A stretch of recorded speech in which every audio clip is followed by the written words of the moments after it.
Good morning everyone. Welcome to the commerce class. We were doing the chapter business finance. In that we have already completed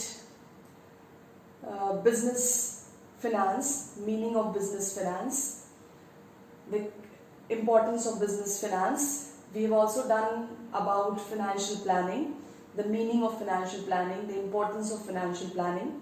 We also discussed the topic related to the factors that the business concern should take into consideration while planning their financial requirements for the business. We also did about the different factors affecting the capital structure. Before that, we also discussed about the different terms that was related to capital structure, that is the meaning of capital structure. The meaning of trading on equity. We also did about capital gearing, high capital gearing, low capital gearing. We also did about what is the meaning of trading on thin equity, trading on thick equity, what is financial leverage, how all these terms are related to each other, how these terms affects each other. So all these we did about. We also did about many other factors of this factors affecting capital structure, like exercise of control, cash flow, position of the business, and many other points we did about. Now today we have to discuss in detail about fixed capital and also the factors affecting the fixed capital requirements in the business. We will also discuss about the meaning of working capital and also the factors affecting the working capital and also importance of working capital. So let us begin with the topic fixed capital. So first let us understand the meaning of fixed capital.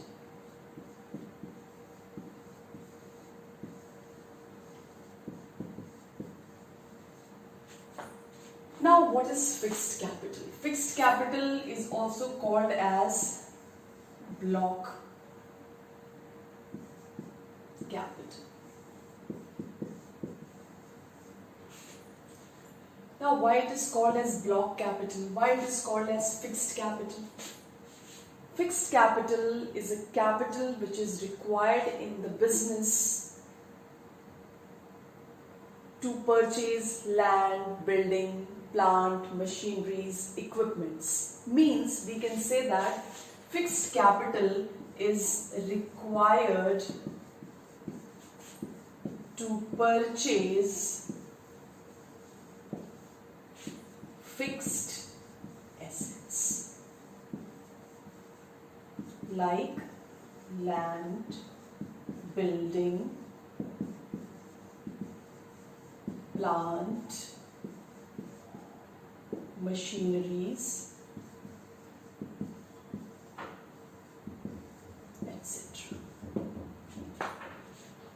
So fixed capital is a capital which is required for the acquisition of fixed assets. Acquisition means purchase of fixed assets in the business like land, building, plant, machineries, equipments. Even this fixed capital is also required for modernization, for diversification, for expansion of business conditions. So in that situation also the fixed capital is required.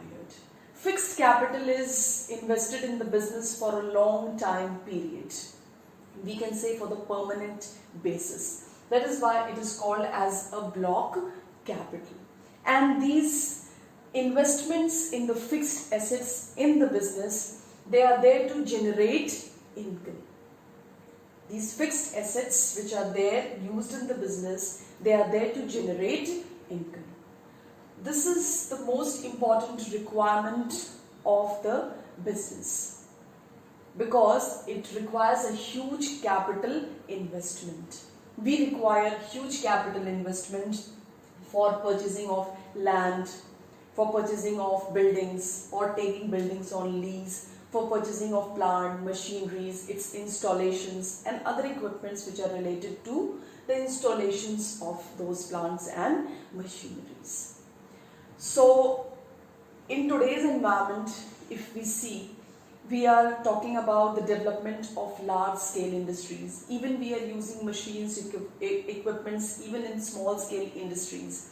So all these industries, whether they are running their business on large scale or small scale, they require machineries, equipments. Means we can say that mostly the manufacturing concerns, the industries, there are business activities all around, and in that business activities, the concerns can get engaged in industry also, service also, and trade sector also. But most of the fixed capital is required in manufacturing concerns, that is the industries. Whether it is a small scale industry or whether it is a large scale industry, machines, equipments are required. In today's environment, if we will see, mostly the business concerns, they are getting dependent on capital intensive techniques because that is the need of the hour.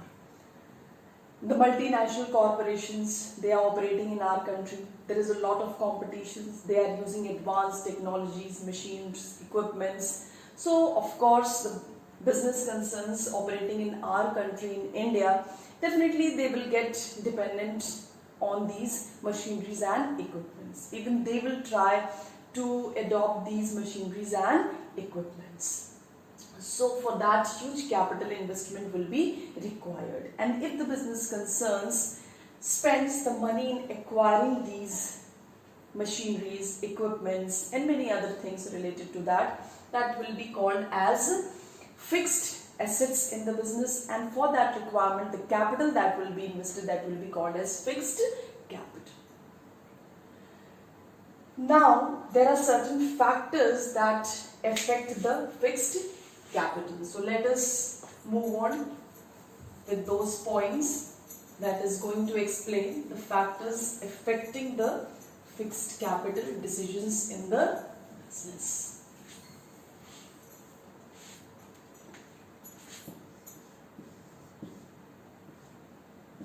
Factors affecting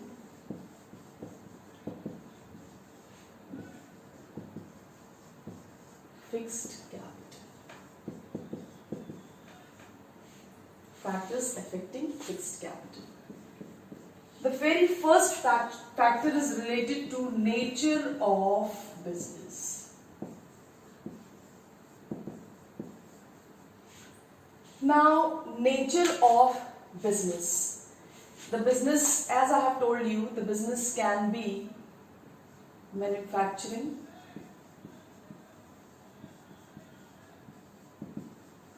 that is industry sector,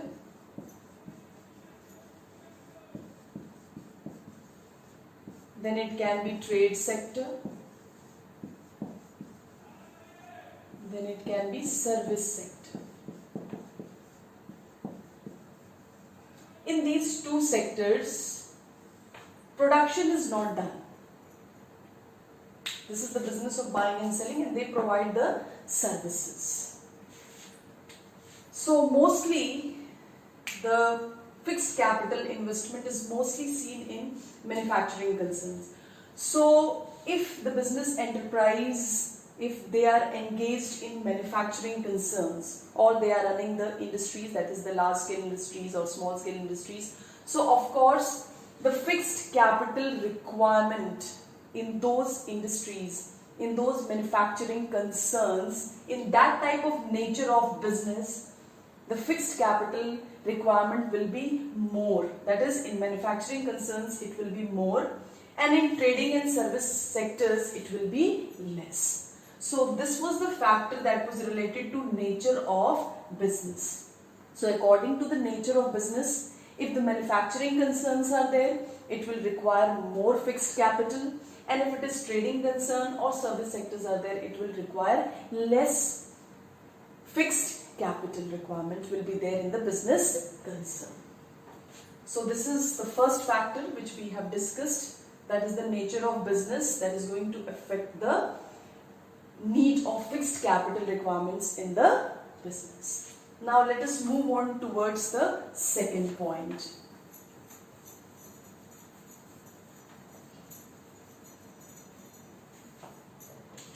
Second point is size of business. Size of business. In size of business, it can be large scale business, small scale business. Large scale business and small scale business. According to the size of the business, there are small business concerns, there are large business concerns, there are medium business concerns.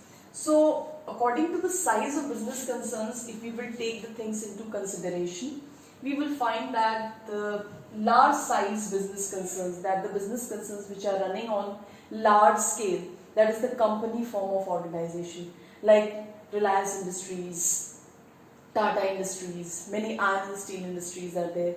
They are running their business on large scale. So these industries, it will require a small amount, these industries, those who are running on a large scale, will require big amount of fixed capital in their business. So the fixed capital requirement will be more in large scale business, and it will be less as compared to large scale business, it will be less in small scale business. It means the large scale business concerns will require more fixed capital, and these small scale business concerns will require less fixed capital. This is the factor which is concerned on size of business, and this is also one of the factors that is going to affect the fixed capital requirement in the business. Now let us move on towards the third point, that is the nature of the product.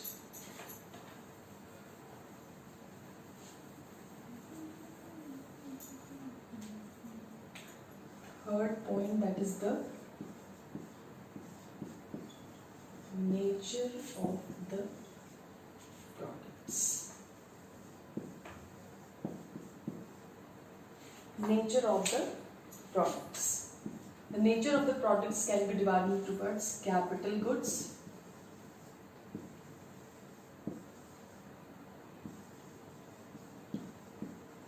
consumer goods,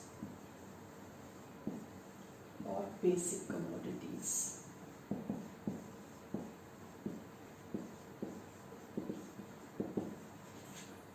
Okay, so here the point is nature of the products.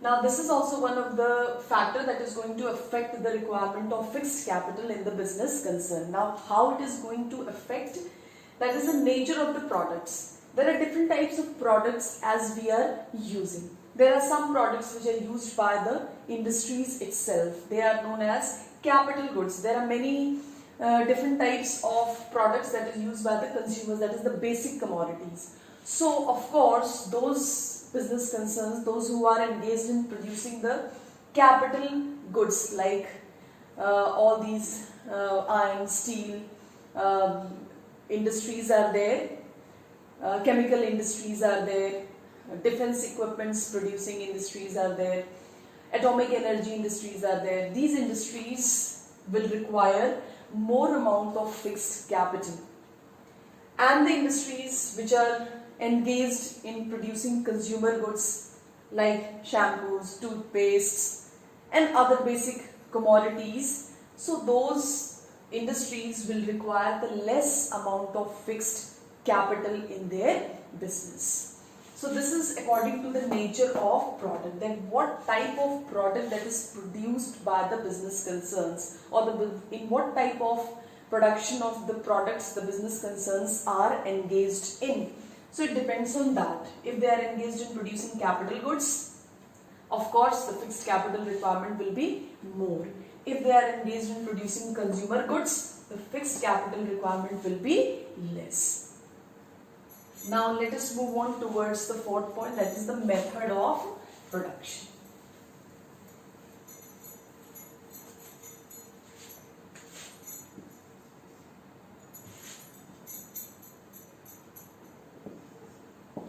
Method of production.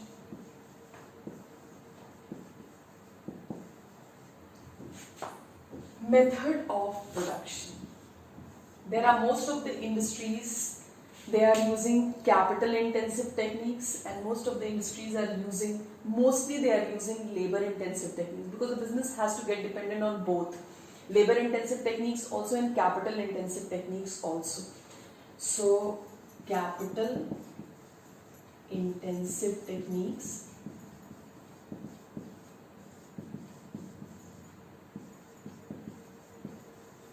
and here it will be labor intensive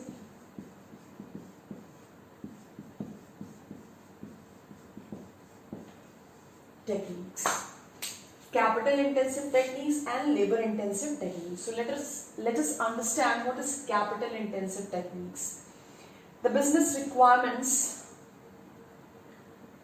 like if the business, they are using more and more machines, means most of the works are performed by machines and equipments, other equipments, most of the machines are used.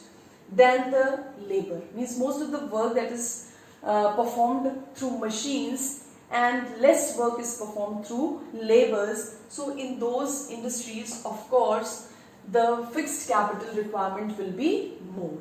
And the industries, those who are using labors, the services or labors of the labors are more and the use of machines are less. In those industries, the fixed capital requirement will be less.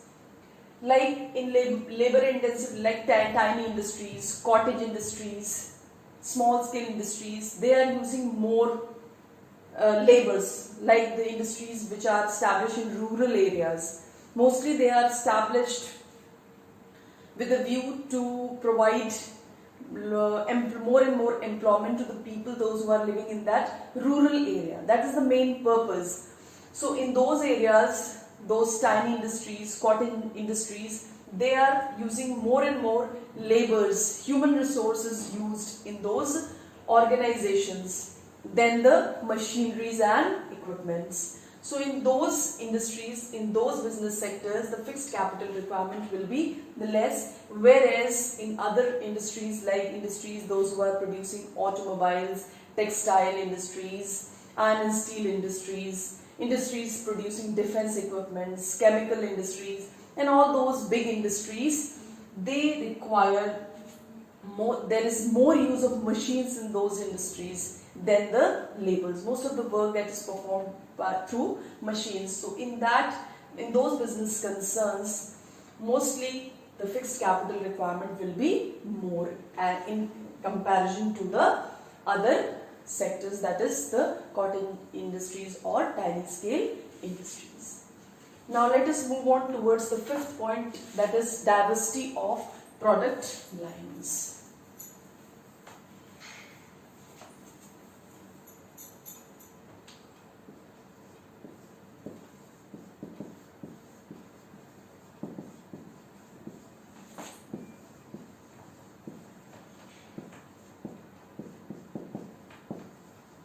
Diversity of product lines.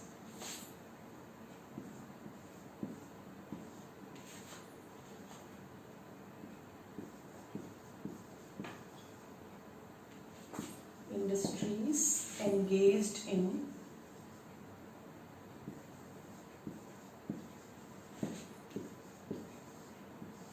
producing variety of products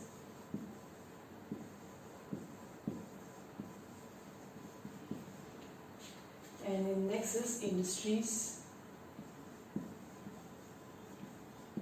engaged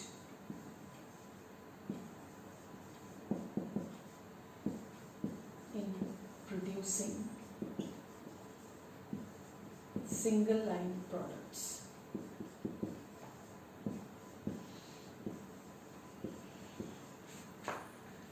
So diversity of the product lines. This is also one of the factors that is going to affect the requirements of fixed capital in the business enterprise. Under this, there are industries which are engaged in producing variety of products, and there are industries engaged in producing a single line products. Variety of products means they are engaged in producing not only one product, but there are many other products also that they are engaged in producing, like Hindustan Unilever Limited. All these companies, they are engaged in producing not only one type of products but many products. So of course, the industries, those who are engaged in producing variety of products, the fixed capital requirement will be more and more. And the industries which are engaged in producing only one type of product or single line of products, so of course the fixed capital requirement in those industries, of course, that will be less as compared to the industries which are engaged in the work producing variety of products. So I think this point is very well clear to everybody, that is related to diversity of product lines. Now let us move on towards the sixth point, that is mode of acquiring fixed assets.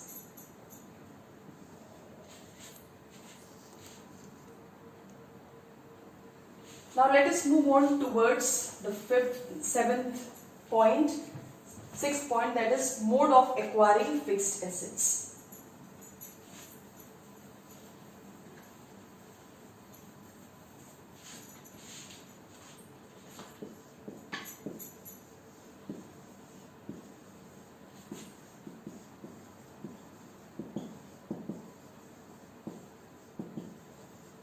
Fixed assets. This is the sixth point. By mistake, I wrote diversity of product line as a sixth point. That was the fifth point. This is the sixth point, mode of acquiring fixed assets. Now, different modes are there. Modes can be cash basis, and the other mode can be on lease, hire purchase,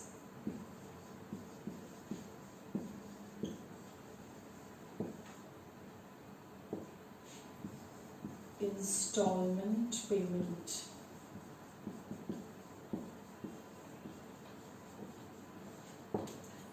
Now in the sixth point, it is mentioned that mode of acquiring fixed assets means what is the method of acquiring the fixed assets that is being adopted by the business concerns. It depends on the financial condition of the business concerns. Now there are most of the business concerns, those who are financially sound, and they can purchase the fixed assets even on cash basis. So if the fixed assets are to be purchased, that is land, building, plant, machineries, equipments, if that is to be purchased on cash basis, so of course the fixed capital requirement will be more and more in those business concerns. So normally it is done by the large scale industries, big companies. They can purchase on cash basis. So if the mode of purchasing the fixed assets is on cash basis, so in that situation more and more fixed capital will be required in those business concerns. Like the new business concerns, they are new in the market, and they don't have that goodwill and that reputation, that name and fame. So it is very difficult for them to acquire these land, building, plant, machineries and other things, even the raw materials and other things, on credit basis or installment basis or hire purchase basis. So in the beginning they have to invest, they have to purchase all these fixed assets on cash basis only. Even the working capital requirements also, they have to incur that mostly on cash basis. So those business concerns, those who are purchasing the fixed assets on cash basis, of course the fixed capital requirement will be more. And those business concerns, those who have the capacity, or those who are purchasing the land, building, plant, machineries on lease, hire purchase and installment payment system, of course the fixed capital requirement will be less. Building can be taken on lease. The plant, machineries, equipments can be taken on hire purchase and installment payment system. Hire purchase installment payment system, we purchase we can purchase the fixed assets on hire purchase system also, we can purchase on installment payment system also. The only difference in these two is that under the hire purchase system, the ownership of the assets is immediately transferred before the payment of the total amount, and under installment payment system, the ownership is transferred only after the payment of the complete installment, that is the last installment. In both hire purchase and installment payment system, other things are same, procedure is also the same. In the beginning, the business concern, they will have to pay lump sum amount, and after that they will have to pay the other balanced amount in installments. The only difference is that under hire purchase system, ownership is immediately transferred, whereas under installment payment, the ownership will be transferred of those particular assets to the owners. It will be transferred only after the payment of last installment. We will do in much detail about these hire purchase and installment payment system in the third chapter. Now, this was the sixth point, that was related to the mode of acquiring fixed assets, and this is also one of the points that is going to affect the requirement of fixed capital in the business concerns. Now let us move on towards the seventh point and the last point, and it is intangible assets.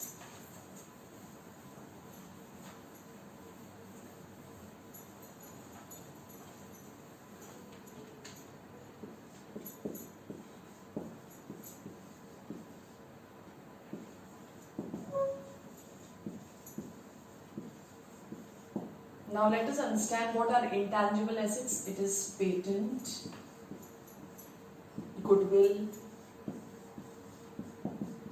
trademark, copyright. I think I don't have to discuss in much detail about what is patent, goodwill, trademark, copyright. Already you would have done in accounts subject in class 11 only. So these are the intangible assets. Intangible assets means the assets which cannot be seen and cannot be touched, like land, building, plant and machinery. They are different, but they are also acquired in the business. So those concerns, those who are spending money in acquiring patent, goodwill, trademark and copyright, for acquiring all these intangible assets, of course, the fixed capital requirement will be more in these concerns, and those concerns, those who are not engaged in acquiring these patent, goodwill, trademark, copyright, that is the intangible assets, the fixed capital requirement will be less in those concerns. So these were the different points that we have discussed, and these points were affecting the fixed capital requirement in the business concerns. Once again, I am repeating all these points. The first point that was related to nature of business, the second point that was related to size of business, the third point that was related to the nature of product, then the fourth point that was related to the method of payment, fifth point that was related to diversity of product lines, sixth point that was related to mode of acquiring the fixed assets, and the last point that is related to acquiring intangible assets. Now, after this topic, let us move on towards the meaning of working capital. That what is working capital? First we will do about the meaning of working capital. Then we will discuss about the types of working capital, and then we will discuss about the other topics under the working capital.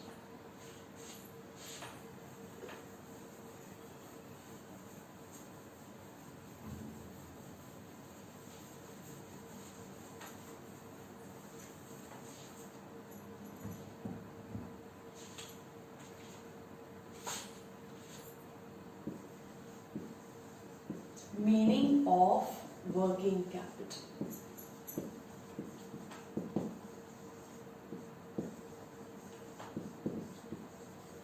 Just now we discussed about the meaning of fixed capital. It is just the vice versa. Fixed capital is used for acquiring the fixed assets, whereas working capital is used for meeting the day-to-day expenditure. Working capital is also called as circulating capital.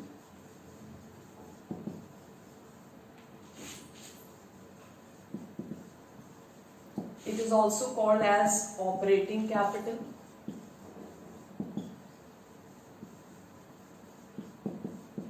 It is also called as revolving capital.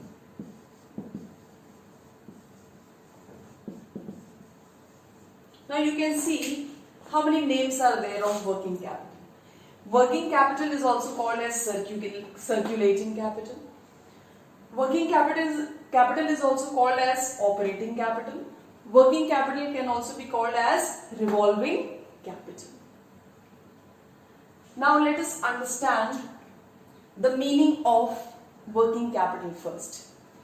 As it is stated, the general meaning of working capital, and the working capital is a capital which is required in the business, or it is the amount of funds which is required in the business to carry on its operation, or to meet the day-to-day expenditures, or to meet the daily expenses of the business. Now, what can be the daily expenses of the business? Like purchasing of raw materials, spare parts, small equipments.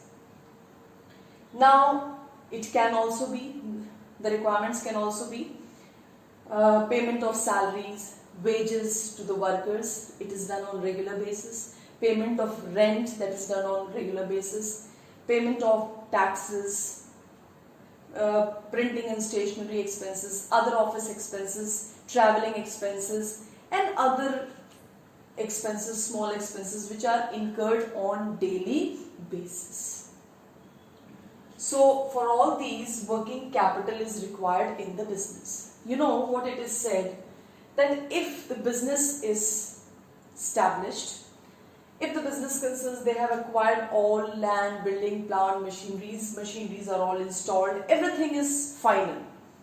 And if the business doesn't have any working capital or any money for purchasing the raw material, they cannot start the business. So now you can see how important this working capital is in the business concerns. It is used in the business concerns, you can say, on the regular basis to meet the day-to-day expenditures.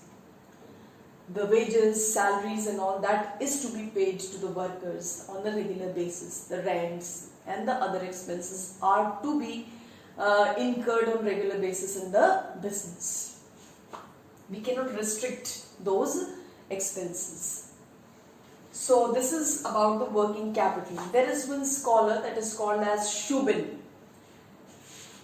S-H-U-B-I-N. He has also stated, or he has also given the meaning of working capital, and he has stated that working capital is the amount of fund that is required in the business concerns for operating the business enterprise, means to carry out the different operations of the business concerns. So he has also described the meaning of working capital.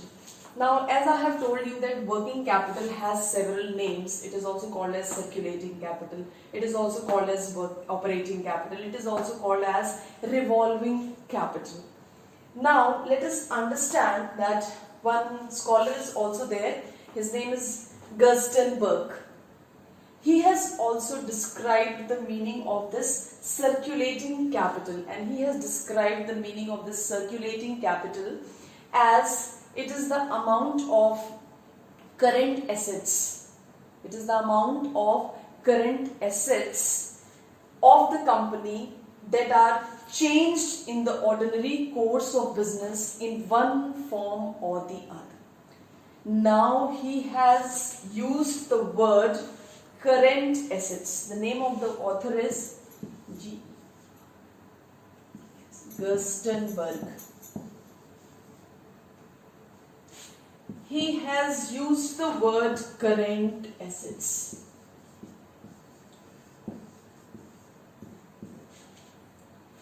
To express the meaning of circulating capital, he has used the word current assets, and in his meaning of working capital or circulating capital, he has described that the working capital or circulating capital means the current assets of the company that are changed in ordinary course of business. Means the current assets of the company that are changed in the ordinary course of business in one form or the other.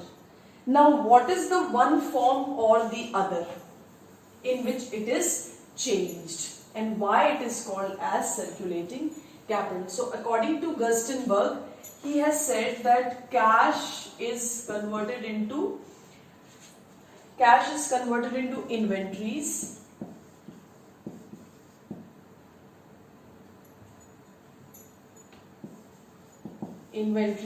Then inventories are converted into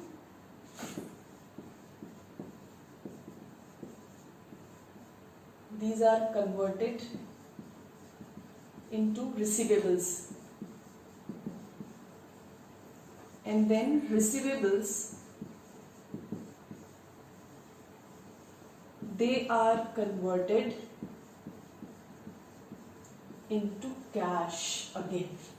Now here it was cash, and now here it has been converted into cash. Now can you see this? According to Gerstenberg, he has used the word current assets. Now we will understand what is current assets after this. You can see he has explained what is circulating capital, and according to him, first cash will be converted into inventories, then inventories will be converted into receivables. Now receivables will be converted into cash. So here cash is again expressed in form of cash. Means it is changing in one form or the other. Now this cash is also current assets. This receivable is also current asset. This inventory is also current assets, and again this cash is also current asset. So here cash is also current assets, inventories are also current assets, and receivables are also current assets. So that is why in his definition he has stated that circulating capital is a current assets which are used in the organization, and they are changing their forms. In one form or the other they are changing. That is cash into inventories, inventories into receivables, receivables into, again get back to cash. That is why it is called as circulating capital, rotating capital, revolving capital. It keeps on moving, revolving, rotating.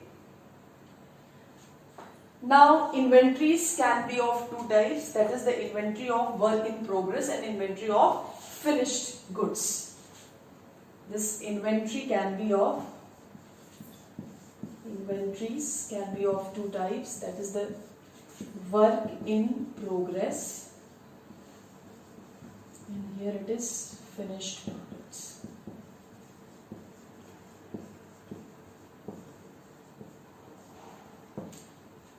So I hope you all would have understood this. What is the meaning of working capital?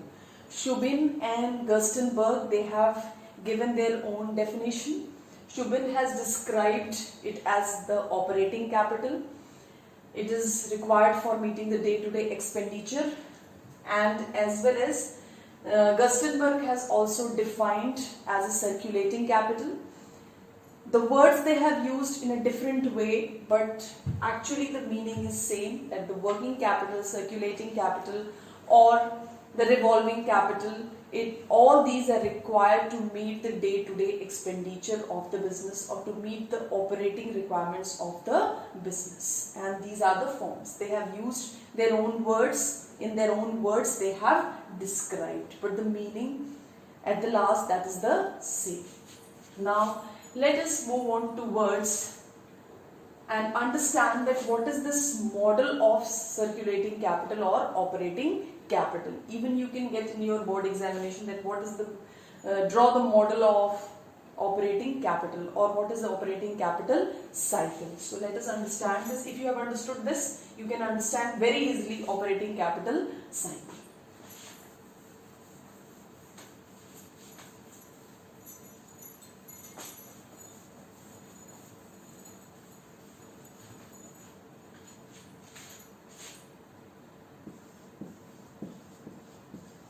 Operating cycle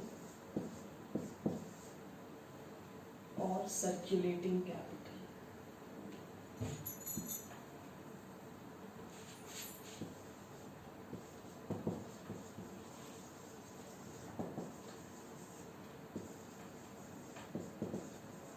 Circulating capital.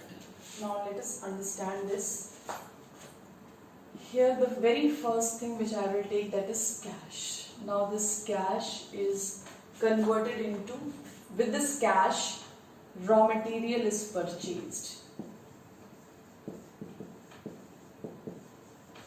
Then this raw material is transferred to work in progress. Then from this work in progress, it is converted into finished goods.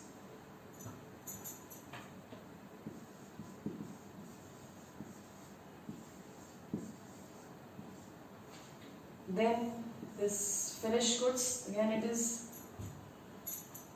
is sold on credit, so receivables will be, and when this receivable, from this receivable, when debtors will make the payment, again it will be converted into cash. So you can say that it is an operating cycle or circulating capital.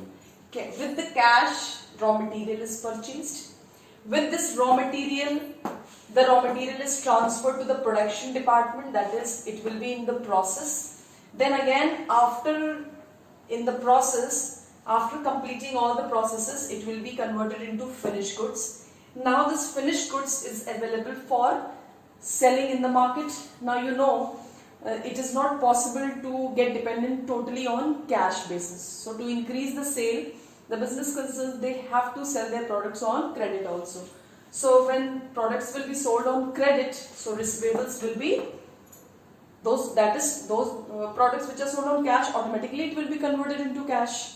And those products which are sold on credit, first receivables will be created. These are receivables. It is also called as sundry debtors. Sundry debtors. Now, after this receivable, when these debtors, I hope debtors you must be knowing about what is debtor.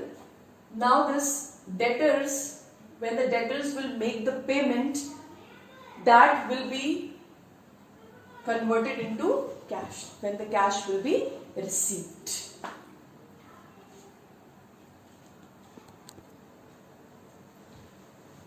So this sundry debtors, when it will be, when the debtors, they are going to make the payment, it will be converted into cash.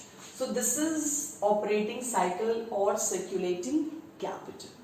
Once again I am repeating, cash is the current asset. Current asset. This raw material is also current asset.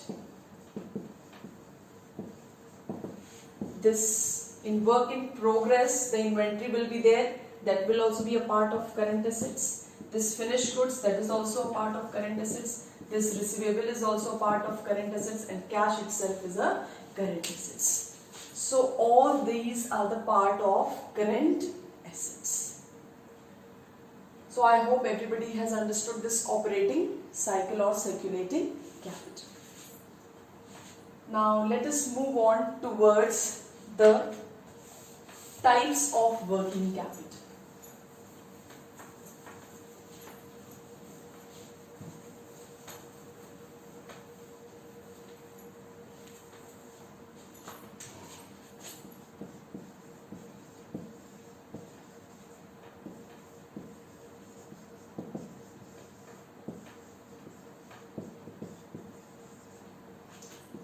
Now, under this types of working capital,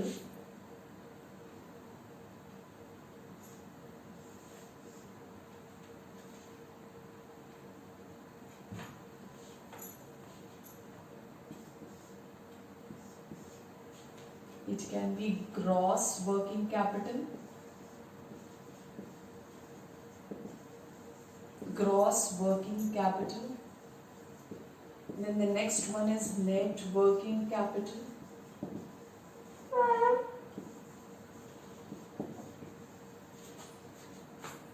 Then it will be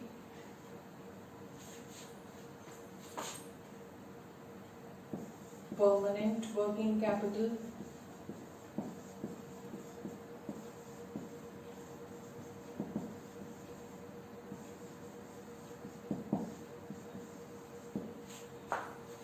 Then it is temporary working capital.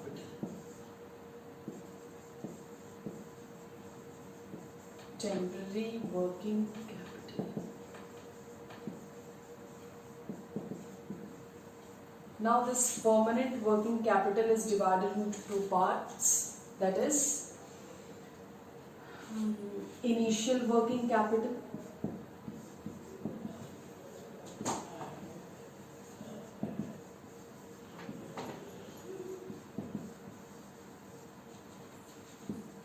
and regular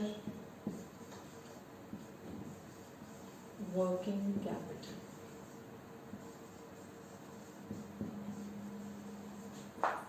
This temporary working capital is also divided into two parts. Temporary working capital. This is also divided into two parts. Seasonal working capital.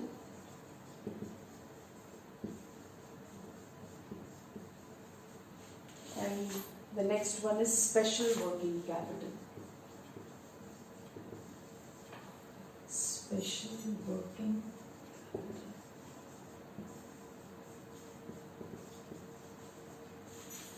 So this is the classification of types of working capital. Under this types of working capital, you can see it is divided into gross working capital, net working capital, permanent working capital, temporary working capital, initial working capital, regular working capital, seasonal working capital and special working capital. In your board examination, if it will be asked that what are the types of working capital, you can write, if suppose it is asked in 5 marks, so you can write gross working capital 1, then the other one you can write net working capital, the other one you can write permanent also, temporary also, initial also, regular, seasonal, special. Now according to this chart, now how many types of working capitals are there? 1, 2, 3, 4, 5, 6, 7, 8. Now there are 8 types of working capital. So any out of this 8 types of working capital, you can write any 5 or any 4, any 3. You cannot take as that you will explain permanent working capital. So under that you will have to explain initial and regular also. Initial will be taken the other type of, regular will be taken the other type of working capital. Means total it is not only 4 types of working capital, but here it is total 8 types of working capital. Now let us start with gross working capital. Gross working capital means the total investment in current assets will be called as gross working capital. Total investment in current assets.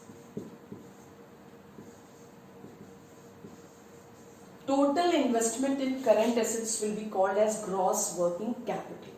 Now what is current assets and what is current liability? You have to understand that. So I think this chart is very well clear to everybody. This is given even in your book. You can go through the book. Everything is mentioned like that. The most important thing that was to be told, that if the types of working capital will be asked in your board examination, So here there are 8 types of working capital. So out of these 8 types, any 4, any 3, any 5, any 2 you can write. So now let us understand what is current assets. Examples, little bit we have already done. Current assets. Now current assets are those assets which can be easily convertible into cash. The examples can be cash in hand, cash at bank, stock, sundry debtors, or receivables.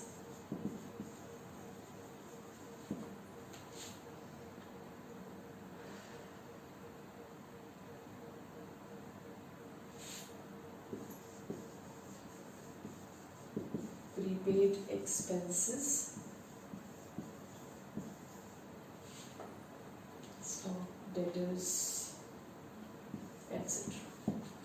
Now, the investment in all these, if the asset will be in the cash form, cash in hand, it will. If the asset is in cash at bank, if the asset is in the form of stock, stock of work in progress, stock of finished goods, or it can be also called as inventories. If it is in the form of sundry debtors or receivables, prepaid expenses and all, so that will be called as current assets. So the amount of capital that is invested in all these, that will be called as current assets, it can be called as gross working capital. So investment in this, it is called as gross working capital. So it means the investment in current assets, or if it is in the form of cash in hand, cash in bank, stock, inventories, sundry debtors, receivables, prepaid expenses, it will be called as gross working capital. Now let us understand what is net working capital.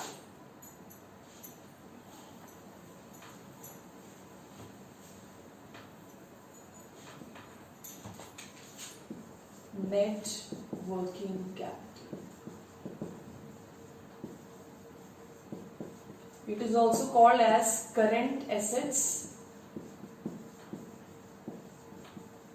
minus current liabilities.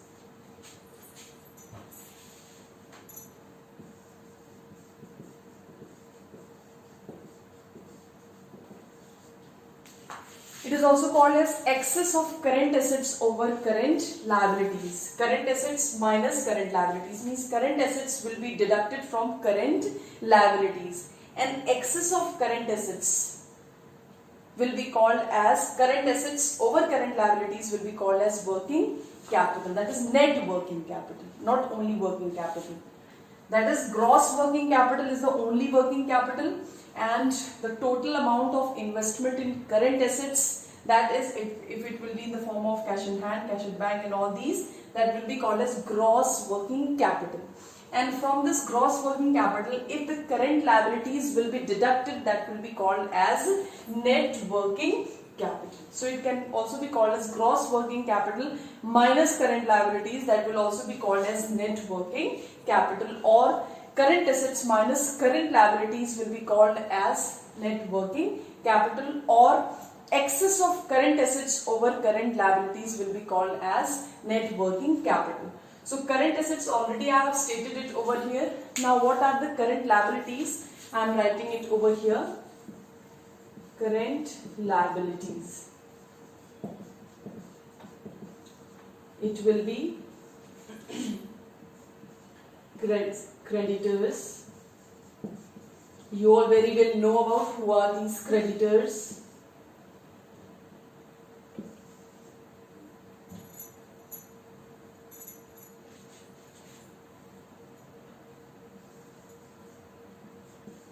Outstanding expenses,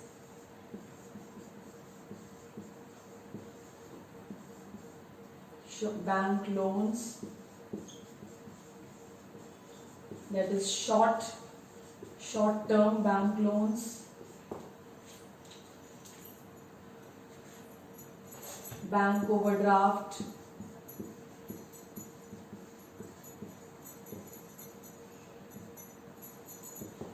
so all these will be called as current liabilities. Current creditors. I hope everybody must be knowing who are the creditors.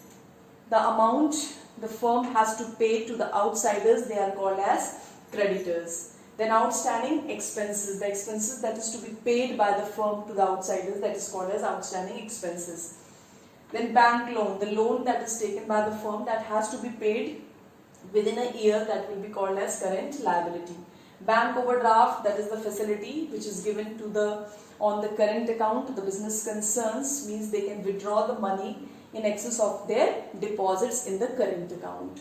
So these are the examples of current liabilities. So when from these current assets, when these current liabilities will be deducted and anything which will be left after that, that will be called as net working capital. That is the excess of current assets over current liabilities.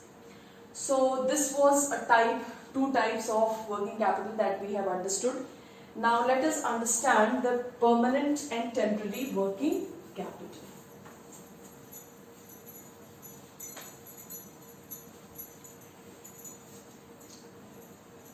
Permanent working capital means a type of working capital. This is permanent.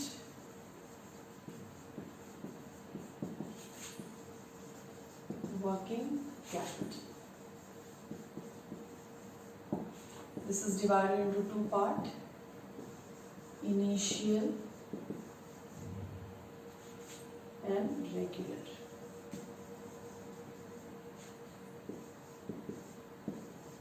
I have already shown that through the chart.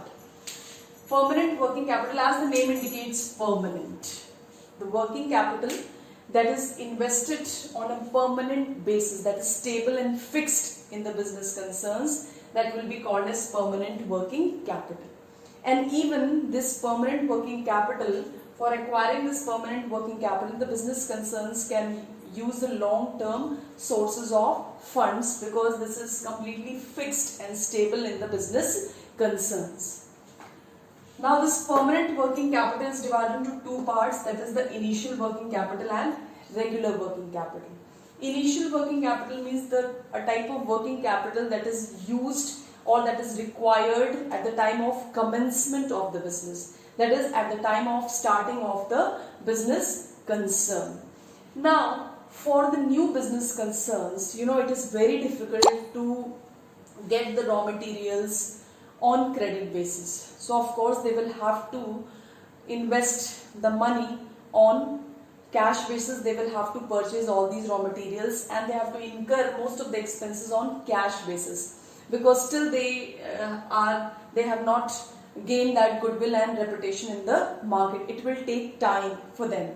So for the new concerns, of course, at the initial stage they will have to invest a lot of money on cash basis. They will have to purchase the raw materials and all, so that they have to make arrangements for those working capital, and that will be on the permanent basis. So that is why it is called as initial permanent working capital. Means the working capital which will be required at the initial stage for the commencement of the business, like purchase of raw materials, spare parts, other equipments, small equipments which are required for the production. Because if raw materials will not be there, the production cannot be done in the organization. So the very first, as I have already told that earlier, that if everything is set up in the business, all land, building, plant, machineries, equipments, everything's are there, but if the raw materials, if the firm doesn't have the money to purchase the raw materials, and in the beginning the suppliers, they will not trust to the new business concerns. So of course they will not give the raw materials on credit basis. So of course the capital investment will be required for investing, for purchasing those raw materials. That is, the cash requirements will be there for purchasing those raw materials, spare parts and other equipments which are required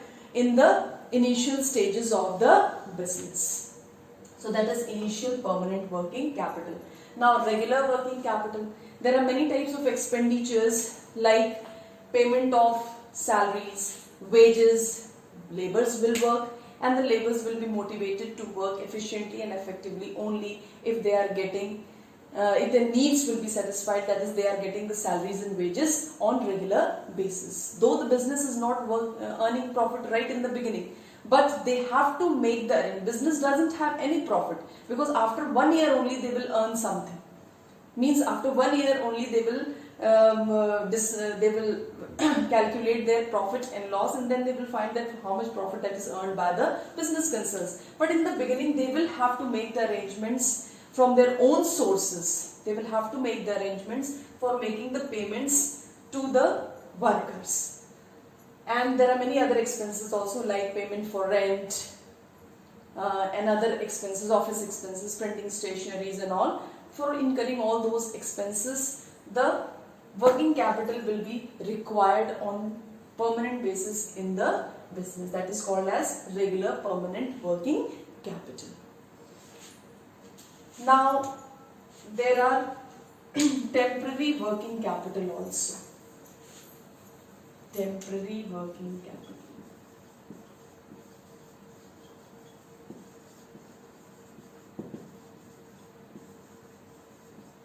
This is divided all into two parts. That is seasonal. This will be special working capital.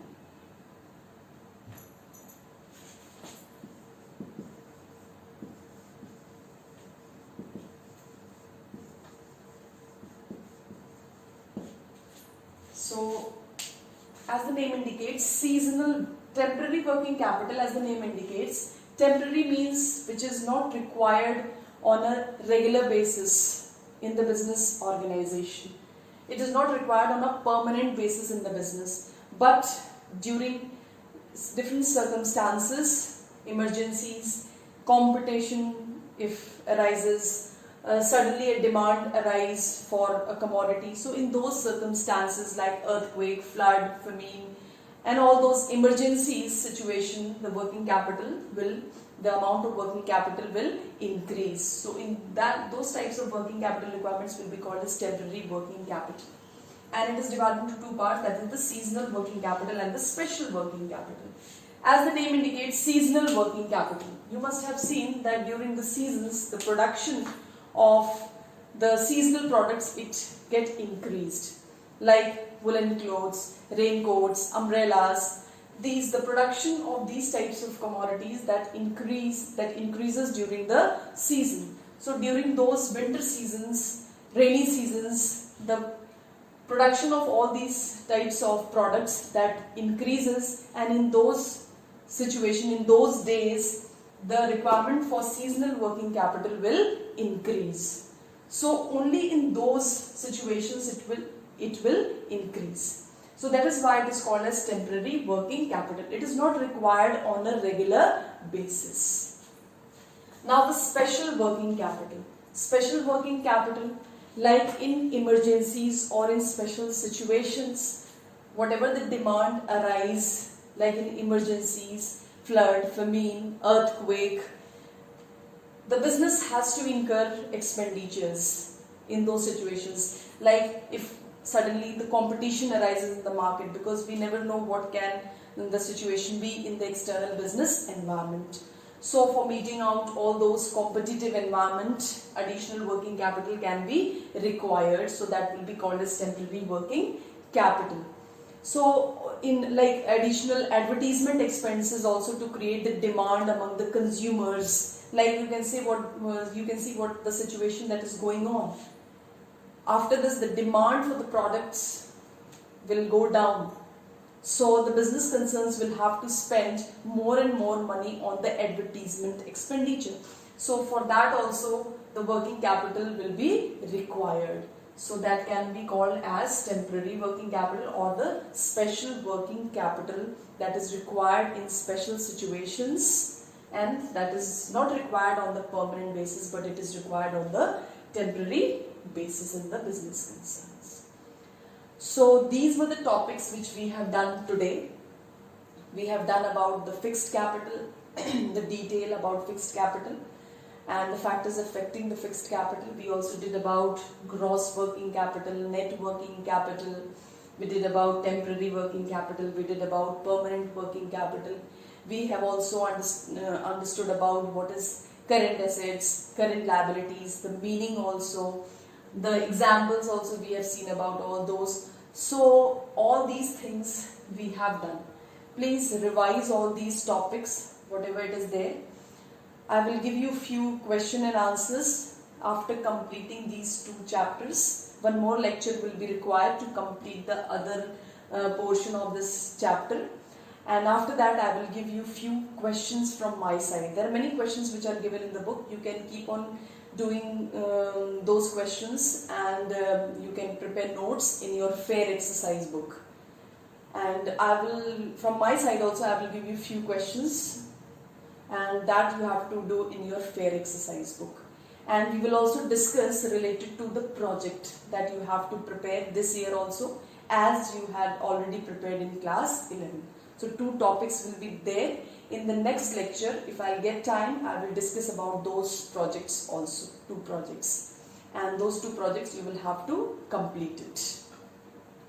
Thank you very much. We will meet in the next lecture term.